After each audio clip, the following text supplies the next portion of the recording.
ناظرین محترم، وہ گناہ جس کی وجہ سے اللہ تعالی ہواؤں کو پاگل، زمینوں کو بے وفا اور سمندروں کو سرکش بنا دیتے ہیں۔ حضرت علی کرم اللہ وجہہ سے مروی ہے کہ رسول اللہ صلی اللہ علیہ وسلم نے ارشاد فرمایا کہ میری امت 15 قسم کی بیماریوں کا ارتکاب جب کرے گی تو امت پر بلائیں اور مصیبتیں آن پڑیں گی۔ کسی نے پوچھا یا رسول اللہ وہ کیا کیا برائیاں ہیں؟ حضرت صلی اللہ علیہ وسلم نے فرمایا جب مال غنیمت کو شخصی دولت بنایا جائے گا اور امانت کو غنیمت سمجھ لیا جائے گا اور زکوٰۃ کو تاوان سمجھ لیا جائے گا اور علم دین کو دنیا طلبی کے لیے سیکھا جائے گا، مرد اپنی بیوی کی اطاعت کرنے لگے گا اور اپنی ماں کی نافرمانی کرنے لگے گا،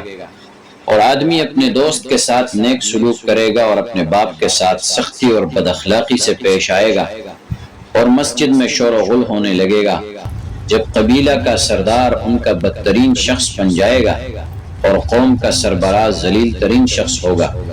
آدمی کا اعزاز و اکرام اس کے شر سے بچنے کے لیے کیا جائے گا، لوگ کثرت سے شراب پینے لگیں گے،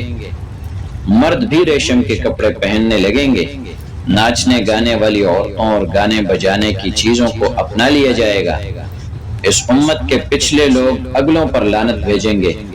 تو اس وقت سرخ آندھی، زلزلہ، زمین میں دھنس جانے، شکل کے بگڑ جانے اور پتھروں کے برسنے کا انتظار کرو،